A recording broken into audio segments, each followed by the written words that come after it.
நண்பர்கள் அனைவருக்கும் வணக்கம். இந்திய எல்லைக்கு அருகே போர் விமானங்கள் குவிக்கப்பட்டிருக்கு. இதனால கடும் பதற்றம் ஏற்பட்டிருக்கு.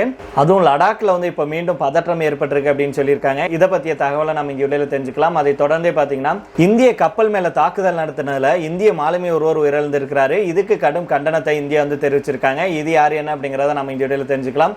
அதை தொடர்ந்து கடைசியாக பார்த்தீங்க அப்படின்னா ஒரே இரவுல நடந்த மாற்றம் மண்டிட்டு இருக்காங்க. இது என்ன அப்படிங்கிறத நம்ம இந்த வீடியோல தெரிஞ்சுக்க போறோம். அதனால கடைசி வரைக்கும் பாருங்க, ஸ்கிப் பண்ணாம பாருங்க. வீடியோ பிடிச்சிருந்துச்சுன்னா லைக் பண்ணிக்கோங்க. நம்முடைய சேனலுக்கு இன்னும் நீங்கள் சப்ஸ்கிரைப் பண்ணாமலே பார்க்குறீங்கன்னா மறக்காமல் சப்ஸ்கிரைப் பண்ணிக்கோங்க. புதுசாக பார்த்துட்டு இருக்கீங்கனாலும் சப்ஸ்கிரைப் பண்ணிவிட்டு அந்த பெல் ஐக்கானை கிளிக் பண்ணிக்கோங்க. இந்திய எல்லைக்கு அருகே இருக்கும் தன்னுடைய விமானப்படை தளங்களில் J-20 ரக ஸ்டெல்த் போர் விமானங்களை, அதாவது எதிரி ரேடார்களில் சிக்காத இந்த போர் விமானங்களை நிலைநிறுத்தும் போக்கை சீனா அதிகரிச்சிருக்கு. இந்திய எல்லைக்கு மிக அருகில் இருக்கும் ஒரு விமானப்படை தளத்தில் குறைஞ்சது 11 J-20 போர் விமானங்கள் நிறுத்தப்பட்டிருக்கிறத செயற்கைக்கோள் படங்கள் காட்டுது. நம்முடைய நாட்டை இலக்காக கொண்டு முதல் முறையாக ஒரே நேரத்தில் அதிக எண்ணிக்கையிலான 5ஆம் தலைமுறை போர் விமானங்களை சீனா நிலைநிறுத்தி இருப்பதாக சொல்லப்படுது. இந்திய விமானப்படையில் ரஃபேல் மற்றும் சுக்கோய் 30 MKI போன்ற 4 மற்றும் 4ஆம் தலைமுறை போர் விமானங்கள் மட்டும்தான் பயன்பாட்டில் இருக்கு. 5ஆம் தலைமுறை போர் விமானங்கள் எதுவும் தற்போது இந்தியாவுடைய செயல்பாட்டில் இல்லை அப்படிங்கிறது குறிப்பிடத்தக்கது. இப்பேற்பட்ட சூழலில் தான் இந்தியாவை இலக்காக கொண்டு 5வது தலைமுறை போர் விமானங்களை சீனா நிலைநிறுத்தியிருக்கு. இது இந்தியாவுக்கான அச்சுறுத்தலாகவே கருதப்படுது. லடாக்குக்கு மிக அருகில் இருக்கும் கோடன் விமான தளத்தில் 7 J-20 விமானங்கள் நிலைநிறுத்தப்பட்டிருக்கு. அதே போல அருணாச்சல பிரதேசத்துடைய தவாங் பகுதிக்கு அருகே இருக்கும் டாம்சுங் விமான தளத்தில் 4 J-20 விமானங்கள் நிறுத்தப்பட்டு இருப்பதை சமீபத்திய சேட்டலைட் படங்கள் உறுதி செஞ்சிருக்காங்க. J-20 விமானங்களுடைய ஸ்டெல்த் வடிவமைப்பு காரணமாக சாதாரண இந்திய ரேடார்களால் இவற்றை எளிதில் கண்டறிய முடியாது. இதனால இந்திய வான் பாதுகாப்பு அமைப்புகள் கண்டறியதற்கு முன்னாடியே தாக்கும் திறனை இவை பெற்றிருக்கு. இதற்கிடையில தான் நம் நாட்டின் சொந்த 5ஆம் தலைமுறை ஸ்டெல்த் போர் விமானமான AMC இன்னும் உருவாக்க கட்டத்திலே இருக்கு. இது பயன்பாட்டுக்கு வர இன்னும் குறைஞ்சது 10 ஆண்டுகள் ஆகலாம். இப்பேற்பட்ட சூழலில் தான் அவசியம் ஏற்பட்டால் அவசர தேவைக்காக ரஷ்யாவுடைய சுக்கோய் 57 அல்லது அமெரிக்காவுடைய 5ஆம் தலைமுறை விமானங்களை வாங்குவது குறித்தும் பாதுகாப்பு வல்லுநர்கள் ஆலோசனை செஞ்சுட்டு வர்றாங்க.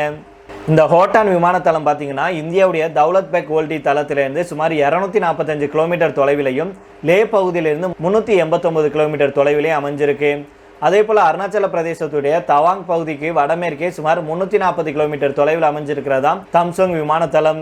இந்தியா கிட்ட நாம ஏற்கனவே சொன்னது போல தற்போது பார்த்தீங்கன்னா 5th ஜெனரேஷன் ஸ்டெல்த் ரக போர் விமானங்கள் எதுவும் இல்லை. இந்திய விமானப்படை ரஃபேல், சுக்கோய், மிராஜ் 2000 மற்றும் MiG-29 ஆகிய 4ஆம் தலைமுறை போர் விமானங்களை தான் முதன்மையாக நம்பியிருக்காங்க. ரேடார்ல எளிதில் சிக்காத சீனாவுடைய J-20 விமானங்கள் எல்லைக்கு அருகே நிலைநிறுத்தப்பட்டிருக்கிறது. இந்திய வான் பாதுகாப்பு யுக்திகளில் பெரிய மாற்றத்தை கோருது. அதிக உயரமான திபேத் மற்றும் சின்ஜியாங் பகுதிகளில் காற்று அடர்த்தி குறைவாக இருக்கிறதுனால விமான இன்ஜின்களுடைய உந்துவிசை குறைய வாய்ப்பு இருக்கு. இருந்தாலும் சீனா 2 வேறு உயர்ந்த தளங்களில் ஒரே நேரத்தில் J-20 விமானங்களை இயக்கி பார்ப்பது அதன் தளவாட மேலாண்மை மற்றும் பராமரிப்பு திறனை சோதித்து பார்க்கும் முயற்சியாகவே பார்க்கப்படுது. சீனா வருஷத்துக்கு சுமார் 100 முதல் 120 J-20 விமானங்களை உற்பத்தி செஞ்சுட்டு வருவதாக கணிப்புகள் தெரிவிக்குது. தற்போதைய நிலவரப்படி சீனா கிட்ட சுமார் 300லிருந்து 500 வரையிலான J-20 விமானங்கள் பயன்பாட்டில் இருக்கலாம் அப்படின்னு சொல்றாங்க. எல்லையில் சீனாவுடைய வான்வழி அச்சுறுத்தலை எதிர்கொள்ள இந்தியா S-400 ஏவுகணை தடுப்பு அமைப்புகளை மற்றும் பிற மேம்படுத்தப்பட்ட ரேடார் வலையமைப்புகளை எல்லை பகுதிகளில் தீவிரமாக பயன்படுத்திட்டு வர்றாங்க.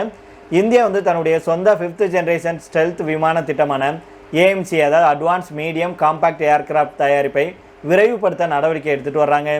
இதுக்கான முன்மாதிரி தயாரிப்புகள் வரும் ஆண்டுகளில் எதிர்பார்க்கப்படுது. சீனாவுடைய இந்த நடவடிக்கை உடனடி போருக்கான அறிகுறி அல்ல அப்படின்னாலுமே எல்லை பகுதியில் தொடர்ச்சியான கண்காணிப்பையும் வான்வெளி பாதுகாப்பு ஆயுதங்களையும் இந்தியா பலப்படுத்த வேண்டிய கட்டாயத்தை ஏற்படுத்தியிருக்கு அப்படின்னே சொல்லலாம்.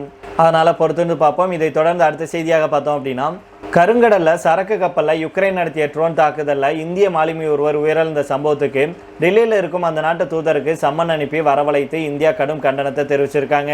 ரஷ்ய யுக்ரைன் இடையே 4 ஆண்டுகளுக்கு மேலாக போர் நடந்துட்டு வருது. இதனால கருங்கடல்ல செல்லும் ரஷ்ய கப்பல்கள் மேல யுக்ரைனும், யுக்ரைன் கப்பல்கள் மேல ரஷ்யாவும் பரஸ்பரம் தாக்குதல் நடத்திட்டு வர்றாங்க. கடந்த வாரம் ரஷ்யா நடத்திய தாக்குதலில் 4 இந்தியர்கள் உள்ளிட்ட 10 பேர் உயிரிழந்தாங்க. இதனை அடுத்து டெல்லியில் இருக்கும் இந்தியாவுக்கான ரஷ்ய தூதரை நேரில் அழைச்சி வெளியுறவு அமைச்சகம் கடும் கண்டனம் தெரிவிச்சிருந்தாங்க. இப்பேற்பட்ட நிலையில தான் அண்மையில் கருங்கடலில் நின்று கொண்டிருந்த MV ஓமர்பி அப்படிங்கிற சரக்கு கப்பல் மேல ட்ரோன்கள் மூலமாக யுக்ரைன் தாக்குதலை நடத்துச்சு. இதுல இந்திய மாலுமி ஒருவர் உயிரிழந்தாரு. இந்த சம்பவத்தை தொடர்ந்து டெல்லியில் இருக்கும் இந்தியாவுக்கான யுக்ரைன் தூதர் அலெக்சாண்டர் போலிஸ்குக்கு இந்திய வெளியுறவுத்துறை அமைச்சகம் திங்கட்கிழமை, அதாவது நேற்றைய தினம் சம்மன் அனுப்பியிருக்காங்க. அதுக்கப்புறம் வெளியுறவு அமைச்சகத்துக்கு அவரை வரவழைத்து இந்தியாவுடைய கடும் கண்டனத்தை தெரிவிச்சிருக்காங்க. இது குறித்து இந்திய வெளியுறவுத்துறை அமைச்சகம் வெளியிட்டுள்ள அறிவிப்பில் என்ன சொல்லியிருக்காங்கன்னா, சரக்கு கப்பலில் நடத்தப்பட்ட தாக்குதலில் இந்திய குடிமகன் உயிரிழந்த சம்பவத்தில் இந்தியாவுக்கான யுக்ரைன் தூதருக்கு சம்மன் அனுப்பப்பட்டுச்சு. பிறகு அவரிடம் அந்த சம்பவத்துக்கு இந்தியாவுடைய கவலை தெரிவிக்கப்பட்டது. வர்த்தக கப்பல்கள் மீதான தாக்குதலுக்கு கடுமையான வார்த்தைகள் மூலம் இந்தியாவுடைய கண்டனம் தெரிவிக்கப்பட்டது. வர்த்தக கப்பல்கள் மீதான இது போன்ற தாக்குதல் அதனால் மாலுமிகளுடைய உயிருக்கு ஏற்படும் ஆபத்தை ஏற்க முடியாது அப்படின்னும் இதை தவிர்க்க வேண்டும் அப்படின்னும் வலியுறுத்தப்பட்டது. அதைத் தொடர்ந்து யுக்ரைன் தூதரகம் சார்பில் ஒரு அறிக்கை ஒன்று வெளியிட்டிருக்காங்க. அதில் என்ன சொல்லியிருக்காங்கன்னா, உயிரிழந்த இந்திய மாலுமிகளுடைய குடும்பத்திற்கு ஆழ்ந்த இரங்கலை தெரிவித்துக் கொள்வதாக சொல்லியிருக்காங்க. இந்த சம்பவத்தை அடுத்து யுக்ரைன் வெளியுறவுத்துறை அமைச்சர் இந்திய வெளியுறவுத்துறை அமைச்சருக்கு இரங்கல் கடிதம் அனுப்பியிருப்பதாகவும் தகவல்கள் வெளியாயிருக்கு. கருங்கடல் பகுதியில் ரஷ்யாவுடைய தாக்குதலுக்கு எதிராக தற்காப்பு நடவடிக்கை மட்டுமே யுக்ரைன் எடுத்துட்டு வருவதாகவும் யுக்ரைன் தூதரக அறிக்கையில் சொல்லியிருக்காங்க. இரங்கல்களையும் வருத்தங்களையும் தெரிவித்தாலும் கூட கடைசியில் உயிரிழந்தது நம்முடைய இந்திய மாலுமி ஒருவர். அதனால் இது போன்ற சம்பவங்கள் தொடர்ந்து நடந்துட்டு வருது. இதுக்கெல்லாம் முற்றுப்புள்ளி வைக்க வேண்டும் அப்படின்னா இந்தியா கண்டிப்போடு நடந்து கொள்ள வேண்டும் அப்படிங்கிறதா நம்முடைய கருத்தாக இருக்குது. அதனால் பொறுத்திருந்து பார்ப்போம் நண்பர்களே, என்ன நடக்க போகுது அப்படின்னு. இதை தொடர்ந்து அடுத்த செய்தியாக பார்த்தோம் அப்படின்னா, 6 ஆண்டுகளாக மூடப்பட்டிருந்த சிக்கிம் நாதுலா கணவாய் ஆகஸ்ட் 1 முதல் மீண்டும் திறக்கப்படுது அப்படிங்கிற செய்தி நேற்றைய தினம் பார்த்திருந்தோம். 2020 கல்வான் மோதலுக்கு அப்புறம் நிறுத்தப்பட்ட இந்திய சீன எல்லை வர்த்தகம் மீண்டும் தொடங்க உள்ள நிலையில தான் இந்த முடிவு 2 நாடுகளுடைய உறவுல புதிய முன்னேற்றமாக பார்க்கப்படுது. நாதுலா கணவாயுடைய வரலாறு மூடப்பட்டதற்கான காரணம், தற்போது மீண்டும் திறக்கப்படுவதின் பின்னணி மற்றும் அதன் அரசியல் பொருளாதார முக்கியத்துவம் குறித்து தான் நாம தெரிஞ்சுக்க போறோம். நம்ம நேற்றைய தினம் சொன்னது போல இமயமலையுடைய கிழக்கு பகுதியில் சுமார் 14,000 அடி உயரத்தில் அமைஞ்சிருக்கும் நாதுலா கணவாய் இந்தியாவுடைய சிக்கிம் மாநிலத்தையும் திபேத் பகுதியையும் இணைக்கும் மிக பழமையான மலைப்பாதைகளில் ஒன்றாகும். ஒரு காலத்தில் உலக புகழ்பெற்ற பட்டுப்பாதையின் முக்கிய வர்த்தக வழித்தடமாக விளங்கிய இந்த கணவாய் சிக்கிமுடைய தலைநகர் காங்டாங்கிலிருந்து சுமார் 54 கிலோமீட்டர் தொலைவில் அமைஞ்சிருக்கு. 1962ஆம் ஆண்டு இந்திய சீன போருக்கு பிறகு நாதுலா கணவாய் நீண்ட காலம் மூடப்பட்டு எல்லையில வர்த்தகம் முழுமையாக நிறுத்தப்பட்டது. அதுக்கப்புறம் 2 நாடுகளுடைய பேச்சுவார்த்தைகளின் விளைவாக 2006ஆம் ஆண்டு இந்த கணவாய் மீண்டும் திறக்கப்பட்டு வர்த்தகம் தொடங்குச்சு. ஆனால் 2020ஆம் ஆண்டு கல்வான் மோதலை தொடர்ந்து பாதுகாப்பு காரணங்களால் மீண்டும் மூடப்பட்டது.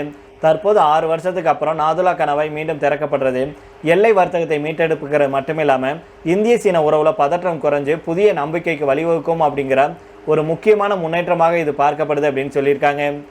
இதைத் தொடர்ந்து கடைசியாக பார்த்தோம் அப்படின்னா, ஈரான் மீது மிகப்பெரிய தாக்குதலை நடத்த போவதாக எச்சரிக்கை விடுத்திருந்த அமெரிக்க அதிபர் டொனால்ட் ட்ரம்ப் வெறும் 24 மணி நேரத்திலேயே தன்னுடைய முடிவை மாற்றி தாக்குதல்களை தற்காலிகமாக நிறுத்தியிருக்கிறாரு. ட்ரம்ப் அவர்கள் ஏன் தன்னுடைய முடிவை மொத்தமாக மாற்றினார் அப்படின்னு பல்வேறு கேள்விகள் எழுந்த நிலையில தான் இதற்கான பதில் இப்போ கிடைச்சிருக்கு. அதாவது மத்திய கிழக்கு பிராந்தியத்தில் அமெரிக்க படைகளுடைய தலைமை தளபதியான அட்மிரல் பிராட் கூப்பர் அளித்த சில தகவலை ட்ரம்ப்புடைய மனதை மாற்றியதாக சொல்லப்படுது. ஹார்முஸ் ஜலசந்தி மற்றும் அதன் சுற்றுவட்டார பகுதிகளில் 2 வாரங்களாக நடைபெற்ற தாக்குதல்கள் காரணமாக கப்பல்களை தாக்கும் ஈரானுடைய திறன் பாதிக்கப்பட்டு விட்டது அப்படின்னும் தாக்க வேண்டிய பெரும்பாலான இலக்குகள் ஏற்கனவே அளிக்கப்பட்டு விட்டதாகவும் அவர் ட்ரம்பிடம் எடுத்து சொல்லியிருக்கிறாரு. அதாவது ஈரானில் முக்கியமான இலக்குகளில் சுமார் 80% அமெரிக்கா தாக்கி அளித்து விட்டது. மீதம் இருக்கும் 20% இலக்குகளை தாக்க வேண்டும் அப்படின்னா மீண்டும் முழுமையான போர் நடவடிக்கை எடுக்க வேண்டியிருக்கும். அதனால் தாக்குதல்களை தொடர்றதுல எந்த பயனும் இல்லை அப்படின்னு ட்ரம்பிடம் கூப்பர் அவர்கள் எடுத்து சொன்னதாக சொல்லப்படுது. மேலும் மத்திய கிழக்கில் அமெரிக்காவுடைய ஏவுகணை கையிருப்பு குறைந்து வருவது தொடர்பாகவும் பாதுகாப்புத்துறை அமைச்சர் பீட் ஹெக்செட் அவர்கள் எச்சரித்து இருக்கிறாரு. இந்த பற்றாக்குறை மேலும் அதிகரித்தால் மத்திய கிழக்கில் இருக்கும் அமெரிக்க இராணுவ தளங்களையும் நட்பு நாடுகளையும் பாதுகாப்பதில் சிக்கல் ஏற்படலாம் அப்படின்னு நேரடியாகவே எச்சரிக்கை விடுத்திருக்கிறாரு. இந்த இரண்டையும் கேட்டதுக்கு அப்புறம் தான் ட்ரம்ப் அவர்கள் தன்னுடைய தாக்குதல் முடிவை தள்ளி வச்சிருக்கிறாரு. இது ஒரு பக்கம் இருக்க, ஹார்முஸ் ஜலசந்தி வழியாக கப்பல்கள் பாதுகாப்பாக அழைத்து செல்ல புதிய ஒப்பந்தம் போடுவது குறித்து ஈரானும் ஒமானும் பேச்சுவார்த்தை நடத்திட்டு வர்றாங்க. அதே நேரம் இந்த ஒப்பந்தத்தை அமெரிக்கா ஏற்றுக்கொள்ளுமா அப்படிங்கிறது இன்னும் தெளிவாக தெரியல. சரி நண்பர்கள், இதோட நாம் இந்த வீடியோ முடித்துக் கொள்ளலாம். இதே பற்றி உங்களுடைய கருத்துக்களை கீழே உள்ள கமெண்ட் பாக்ஸில் சொல்லுங்கள். மீண்டும் நாளை வேறொரு செய்திகளுடன் உங்களை சந்திக்கிறேன். நன்றி, வணக்கம்.